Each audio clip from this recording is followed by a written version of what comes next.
RFI Convida. O RFI convida hoje, aqui direto do Festival de Avignon, no sul da França, a atriz, diretora, encenadora, pesquisadora brasileira, Carolina Bianchi. Ela faz sua estreia do seu novo espetáculo, A Noiva, e o Boa Noite, Cinderela, aqui na cena principal do Festival de Avignon. Boa tarde, Carolina. Boa tarde, que prazer te conhecer e falar com você nesse contexto. Vamos começar falando um pouquinho, a gente vai daqui a pouco entrar nas referências da Noiva, Boa Noite Cinderela e etc., no dispositivo mesmo do espetáculo, mas eu queria começar te perguntando já de uma radicalidade da tua pesquisa. Você que trabalha com essa pesquisa sobre violência sexual, sobre violência de gênero já tem um tempo, não é de agora, né? Mas em A Noiva e o Boa Noite Cinderela, você radicaliza o dispositivo e você prepara e toma em cena o Boa Noite Cinderela, a droga do estuprador, como nós conhecemos. Isso vai além do teatro, né? Isso vai para além do discurso. Isso entra no próprio corpo, e o corpo é um dispositivo muito importante, né, para o seu trabalho. Eu queria que você falasse um pouquinho sobre isso. Eu acho que esse é um dos pontos nevrálgicos do trabalho. Assim, acho que para mim era importante entender como, dentro dessa peça, né, como o teatro, como as ferramentas da performance art, as ferramentas do teatro, será que elas podem, né, sustentar essa conversa sobre esse tipo de assunto, sobre violência sexual, sobre violência de gênero? Então, acho que a escolha de fazer uma performance também vem do fato de eu estar falando, inicio a peça falando da história de uma performer italiana, Pippa Bacca, que é estuprada e assassinada enquanto fazia uma performance. Então, para mim, também havia esse gesto, né, na direção de, uma vez que esse é o assunto aqui, eu preciso me colocar numa situação vulnerável. Eu preciso também fazer um gesto numa direção, vamos dizer assim, performativa, e porque performativa também construindo esse rasgo do real ali dentro do espaço teatral, né? Porque é uma peça de teatro, né? A segunda parte da peça, sobretudo, é uma encenação teatral que dentro dela contém essa performance, que essa performance também leva a coisa para um outro lugar, que talvez seja o mais próximo de materializar, quase como criando esse buraco no tempo, onde você acessa ali um acontecimento que a gente não tem como ignorar, né? Que está se martelando-se dentro, inserindo-se quase brutalmente dentro da estrutura do teatro. E você se coloca em risco, o que é muito interessante, porque eu estava lendo a sua a Carolina Mendonça, né, que faz a dramaturgia do espetáculo, dizendo da importância que era para você não apenas de dar a palavra para as mulheres que sofreram esse tipo de violência, e não só tratá-las do ponto de vista da vítima, que elas possam existir também como sujeito. Eu queria entender como que isso opera, como que isso acontece dentro desse dispositivo teatral que você imaginou. Como tirar essa mulher, ou esses coletivos, essas vozes femininas, do lugar da vítima e trazê-las para outro lugar. Eu sinto que tem uma questão para mim que aí ela vem, né, dessa grande pesquisa que essa trilogia da Cadela Fursa traz, do qual A Noiva e o Boa Noite Cinderela é o primeiro capítulo, então é um início, né? Eu faço eu coloco isso no texto da peça, eu faço a relação com o inferno do Dante Alighieri, né? Então é o começo dessa jornada por esse inferno, que é olhar para essas histórias.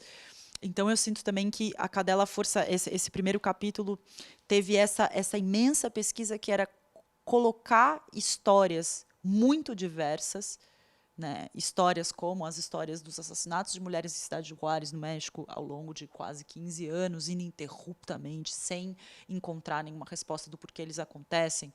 Então, colocar isso em conexão com a história da Pipa Baca, em conexão com outras histórias que a gente vem escutando, lendo, entendendo, descobrindo as histórias da gente. E acho que é isso. Para mim, tem um ponto muito importante que é como eu acredito que o teatro é esse espaço de coletivização das questões, né? Então, como essas histórias aparecem no teatro, elas aparecem também amparadas por um coletivo, que é o coletivo com que trabalho, o Cara de Cavalo, então eu não faço essa peça sozinha.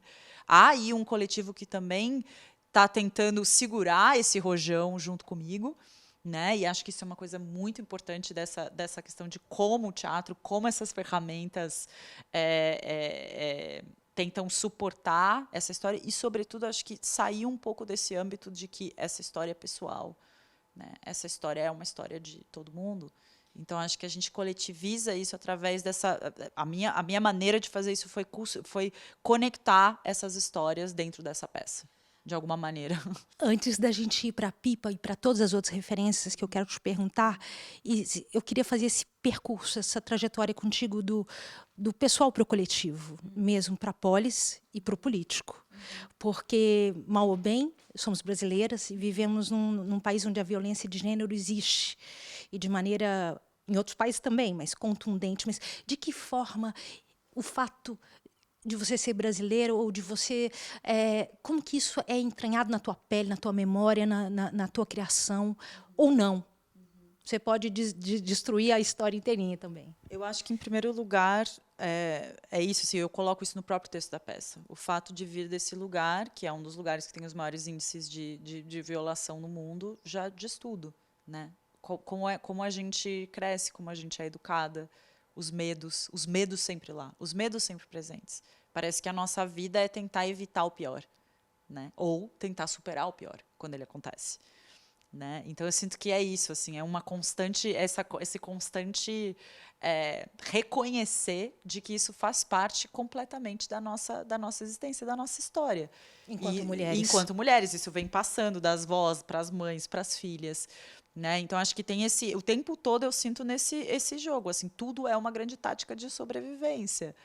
Né? E acho que a peça traz muito isso, inclusive no próprio título. Né, a força do título, o que é, né, onde ela está, quais são essas estratégias de sobrevivência. Eu acho que narrar é uma delas. Né? E aí eu chego no ponto da literatura e também de como o Brasil, que é isso, eu escrevo em português, essa é a língua que eu consigo articular, né, a minha literatura, a minha dramaturgia, dentro das peças que eu faço, e é isso, a peça se estreia nesse contexto europeu e ela é feita toda em português. Vamos falar um pouquinho da noiva, que é esse arquétipo tão poderoso no imaginário geral. O espetáculo chama A Noiva e o Boa Noite Cinderela. Você trabalha a partir de uma pesquisa com essa... Vamos falar um pouquinho dessa performer italiana, dessa história trágica, Pipa Baca. Eu queria que você falasse um pouquinho dela, mas também das referências múltiplas, dessa multitude de vozes que te fez criar esse espetáculo junto com a Cara de Cavalo. Eu começo porque a história da Pipa Baca já me acompanhava há alguns anos, quando eu estava fazendo a pesquisa do meu espetáculo anterior no Brasil, quando eu ainda estava morando no Brasil, Tremor Magnífico, que eu estreiei logo antes da pandemia começar, em 2020. E era um espetáculo que eu já estava olhando para questões de violência e estava pesquisando muito a obra de uma outra performer, que é a Ana Mendieta, né, que também tem um final terrível aí da vida, né, que ela cai do 34º andar e tem essa questão de que ela foi assassinada pelo o seu companheiro da época, que também era um artista. Então, eu estava muito com essa história e comecei a pesquisar outras performers. E vou parar na história da Pipa Baca, isso tem muitos anos. E fiquei muito obcecada pela história dela, porque me parecia ter muitas camadas, inclusive isso, assim, essa questão dela estar vestida de noiva, pegando carona nas estradas. A performance consistia nisso, ela e uma outra artista juntas pegariam carona em países que recentemente viveram situações de guerra, e tinha uma questão do discurso da performance que vinha da Pipa Baca, que era isso, provar que nesses lugares é possível que a bondade humana prevaleça. Então tem uma coisa aí também dessa ideia da noiva, da pureza. Então essas ideias, elas entravam em choque para mim. como ao mesmo tempo tem um gesto super radical de uma performance que sai dos lugares fechados, né, que vai para o mundo como outros. É muito mais fácil encontrar homens no mundo da história da performance que conseguiram fazer né, grandes gestos assim, né, nos espaços fora das galerias. Como alguém está fazendo esse gesto e, ao mesmo tempo, como há uma complexidade também nas coisas que ela está propondo. Né? Nem todas elas eu estava. Não é que eu acho toda a história da performance dela maravilhosa. Então, eu comecei a entender esse conflito. E vi que nesse conflito havia algo aí para discutir, ou para me embrenhar, ou para. Existe, então, também uma recuperação da historiografia dessas mulheres performers. Sim, completamente. Porque aí, no começo dessa jornada, e aí vai no encontro dessa questão dessa colcha de retalhos de referência, porque eu acho que, para mim, também na pesquisa tem muito isso. Eu sou muito apaixonada por criar essas conexões em coisas que aconteceram em tempos completamente diferentes. Então, assim, para mim, o tempo todo essa tentativa de burrar essa linha do tempo, né? Em aproximar coisas que, a princípio, não teriam conexões tão nítidas, né, tão óbvias. Então, e aí, como eu fico obcecada com essa história, eu começo a entrar ali na história recente da performance art, entender, ok, como essas figuras aqui estão olhando para questões de violência. O que acontece quando elas estão marcando o corpo delas? O que a Marina Abramovic está fazendo quando ela propõe isso? O que elas estão fazendo quando rola né, esse envolvimento, como você mesma falou no começo, do corpo dessa maneira tão radical? O que é essa implicação? E eu, como venho do teatro, né, eu não venho da performance art, eu começo a falar assim, bom, ok, então talvez tenha algo aqui que eu precise aprender. E, inclusive, colocar em xeque qual é o meu papel aqui. Né? Eu não posso pedir para uma das pessoas do elenco da peça dos outros performers a tomarem um Boa Noite Cinderela. Esse risco é um risco que eu tenho que correr, uma vez que sou a diretora da peça. Né? Então, aí começa essa conversa com esses limites, né? Com o que é o teatro, até onde o teatro vai, até onde a performance vai. Né? E aí, com certeza, essas outras artistas, a Tânia Bruguera, a Regina José Galindo, muitas artistas que eu cito nesse trabalho assim começam a construir essa coxa de retalhos, inclusive outras pessoas da literatura, como Roberto Bolanho e o 2666. Então, assim, eu vou conectando muitas coisas nesse trabalho. Me diga uma coisa, você vem de uma cena independente.